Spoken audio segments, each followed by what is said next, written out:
دوستو بیت المقدس دنیا کے 3 سب سے بڑے اور اہم مذاہب یعنی مسلمان، عیسائی اور یہودی مذہب کے اندر انتہائی اہمیت کا حامل ہے۔ یہ فلسطین کے شہر یروشلم میں موجود وہ مقدس ترین مقام ہے جہاں اللہ کے کسی نبی کی تعمیر کردہ مسجد یعنی مسجد اقصی موجود ہے۔ یروشلم شہر کا کردار قرب قیامت کے حالات سے متعلق انتہائی اہم اور فیصلہ کن ہے، اور موجودہ دنیا کے حالات کو سمجھنے کے لیے یروشلم کے حالات کو سمجھنا بہت ضروری ہے۔ یہودیوں کے مطابق یہ مقدس شہر ان کے مسیح کی آمد کی جگہ ہے جہاں سے وہ پوری دنیا پر ایک بار پھر سے حکومت کریں گے، جیسے حضرت سلیمان علیہ السلام کے دور میں ان کی حکومت تھی۔ جبکہ عیسائیوں کے مطابق یہ حضرت عیسیٰ علیہ السلام کا شہر ہے جہاں نعوذ باللہ انہیں سولی پر لٹکایا گیا، اور قرب قیامت سے پہلے وہ پھر اسی جگہ پر ایک بار پھر سے لوٹ کر آئیں گے اور عیسائیت کی تصدیق کریں گے۔ جبکہ مسلمانوں کے لیے یہ قبلہ اول ہے، اور اللہ کے رسول صلی اللہ علیہ وآلہ وسلم نے 17 مہینے تک بیت المقدس کی طرف منہ کر کے نماز ادا کی تاکہ یہودیوں کو یہ یقین ہو سکے کہ جس خدا نے حضرت موسیٰ علیہ السلام کو تورات دے کر بھیجا، اسی نے محمد صلی اللہ علیہ وآلہ وسلم کو قرآن پاک جیسی مقدس کتاب دے کر انسانیت کی ہدایت کے لیے بھیجا ہے۔ سفر معراج پر آپ صلی اللہ علیہ وآلہ وسلم نے مسجد حرام سے مسجد اقصی تک یعنی یروشلم شہر تک سفر کیا، اور پھر وہاں سے آسمان کی بلندیوں پر معراج کے لیے تشریف لے گئے۔ جیسا کہ قرآن کریم میں ارشاد ہوتا ہے کہ پاک ہے وہ ذات جو لے گئی اپنے بندے کو راتوں رات مسجد الحرام سے مسجد اقصی تک، جس کے گرد و نواح میں ہم نے برکت رکھی ہے تاکہ اسے اپنی نشانیاں دکھائیں۔ بے شک اللہ سب کچھ جاننے والا اور سب کچھ سننے والا ہے۔ اس کے علاوہ یہی وہ جگہ ہے جہاں پر حضرت عیسیٰ علیہ السلام دوبارہ آسمان سے تشریف لائیں گے اور اسلام کو سچا اور حق کا دین ثابت کریں گے۔ یروشلم شہر کی اہمیت قرآن کریم سے بھی ثابت ہے۔ سورہ الانبیاء میں ارشاد ہوتا ہے، اور ہم نے اسے یعنی ابراہیم علیہ السلام کو اور لوط علیہ السلام کو اس زمین پر نجات دی جس میں ہم نے اہل عالم کے لیے برکتیں رکھی ہیں۔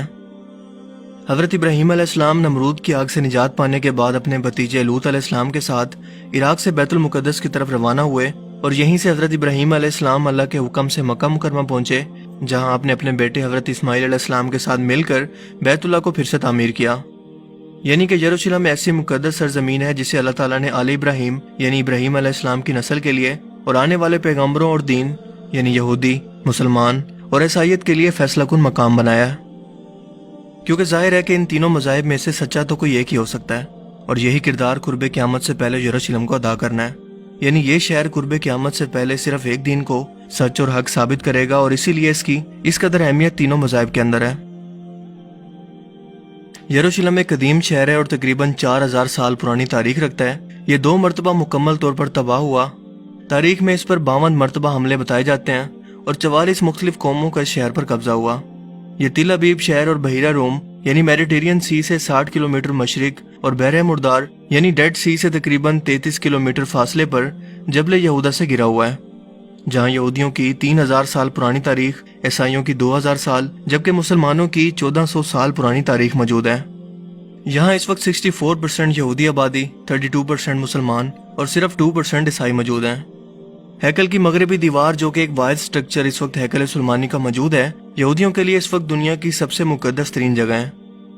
اس شہر کے بارے میں اللہ پاک قرآن کریم میں ارشاد فرماتے ہیں کہ جس بستی کو ہم نے ہلاک کر دیا تھا اس پر حرام ہے کہ وہ وہاں جائیں، حتیٰ کہ یاجوج ماجوج نکل جائیں گے اور تمام بلندیوں سے اترتے نظر آئیں گے۔ دوستو، یہاں ہلاک ہونے والی بستی سے مراد یروشلم شہر ہے، جس پر یہودیوں کی بدعمالیوں کی بدولت 586 قبل مسیح میں بابل عراق کے بادشاہ بخت نصر اور پھر ٹائٹس نامی بادشاہ نے حملہ کر کے اس شہر کو مکمل طور پر تباہ کر دیا اور لاکھوں یہودیوں کو غلام بنا کر اپنے ساتھ لے گئے۔ اس دوران ہیکل سلیمانی بھی مکمل طور پر تباہ ہو گیا، مگر قرب قیامت سے پہلے یہ لوگ یعنی یہودی ایک بار پھر سے اسی بستی میں آباد ہوں گے، جیسا کہ ایک اور جگہ قرآن کریم میں واضح طور پر اس کا بیان کچھ اس طرح سے موجود ہے۔ اور جب آخری وقت آئے گا تو یہودی اس ارض مقدس کے اندر لائے جائیں گے جہاں سے انہیں نکالا گیا تھا، اور اللہ تعالیٰ کا یہ وعدہ آج ناجائز اسرائیلی ریاست کے قائم ہونے کے بعد پورا ہو چکا ہے، یعنی کہ آخری وقت اب قریب ہی ہے۔ لیکن اس سے بھی اہم سوال یہ ہے کہ اس وعدے کے پورا ہونے کے بعد اب آخر کیا ہونا باقی ہے؟ یہودیوں کا ماننا ہے کہ جب وہ تیسری مرتبہ اس مقدس ہیکل سلیمانی کو دوبارہ تعمیر کر لیں گے تو ان کا مسیحا جو مسلمانوں کے نزدیک دجال ہے وہ دنیا میں نازل ہوگا، اس لیے ان کے پاس اس ہیکل کی تیسری مرتبہ تعمیر کا مکمل نقشہ تک تیار ہے، اور اس کے ساتھ ساتھ وہ تابوت سکینہ کے حصول کے لیے بھی بے چین ہے، جس کی مختصر سی تاریخ یہ ہے کہ یہ مقدس صندوق حضرت آدم علیہ السلام پر نازل ہوا، جو پوری زندگی آپ کے پاس رہا اور پھر آنے والے انبیاء کو وراثت کے طور پر منتقل ہوتا رہا۔ یہاں تک کہ یہ حضرت موسیٰ علیہ السلام تک پہنچا، جس میں وہ اپنا خاص سامان یعنی تورات کا اصل نسخہ، اپنا عصا مبارک اور اپنا باقی سامان رکھتے تھے۔ اس کے علاوہ اس میں حضرت سلیمان علیہ السلام کی انگوٹھی بھی موجود ہے، جس سے وہ جنات پر کنٹرول کرتے تھے۔ مگر ہیکل سلیمانی کے دوسری مرتبہ تباہ ہونے کے بعد یہ صندوق ایسا غائب ہوا کہ پھر آج تک نہیں ملا۔ یہودیوں کا ماننا ہے کہ یہ حضرت سلیمان علیہ السلام کے تخت کے نیچے دفن ہے، اس لیے ان لوگوں نے خود سے بیت المقدس کے نیچے سرنگیں کھود کر اس کی تلاش شروع کی، لیکن انہیں کچھ بھی نہیں ملا۔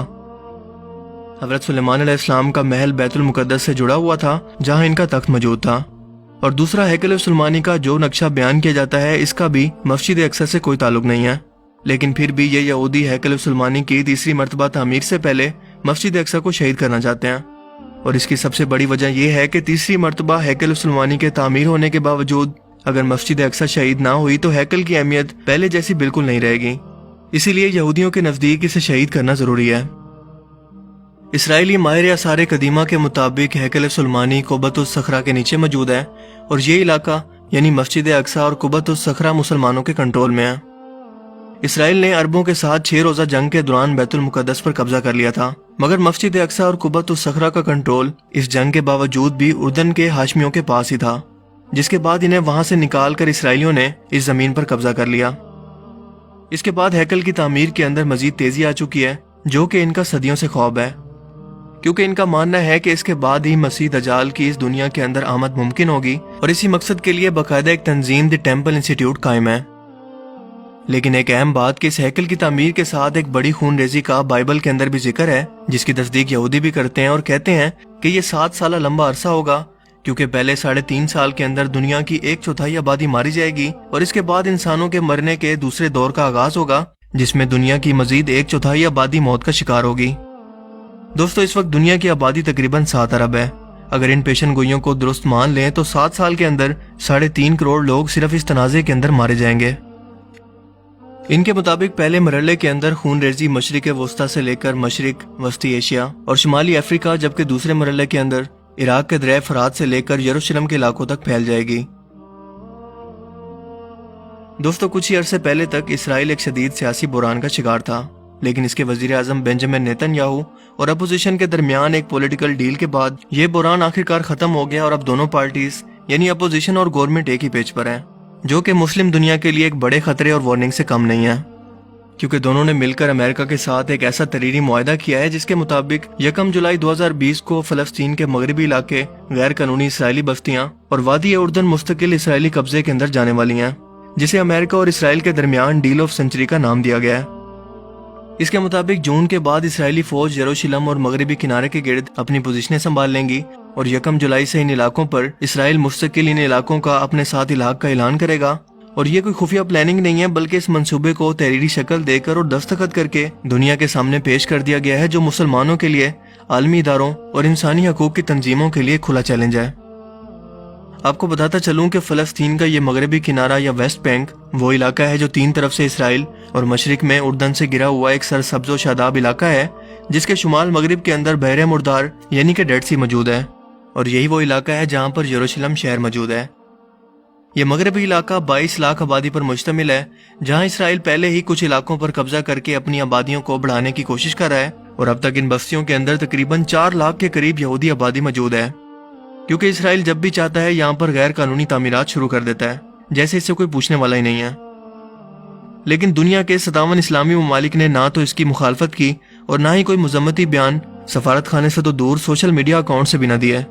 اس صدی کے سب سے بڑے منصوبے کے نام سے ہی آپ یہودیوں کے عزائم کا اندازہ لگا سکتے ہیں کہ یہ منصوبہ ان کے لیے کس قدر اہم ہے، جو کہ 180 صفحات پر مشتمل ہے، اور اسرائیل کو ان مغربی علاقوں کے ساتھ فلسطین کے 50% حصے پر مکمل اختیار اور کنٹرول دے رہا ہے، جبکہ فلسطین پر یہ پابندیاں مزید سخت کر رہا ہے، جو کہ ہماری آنکھوں کو کھولنے کے لیے کافی ہے۔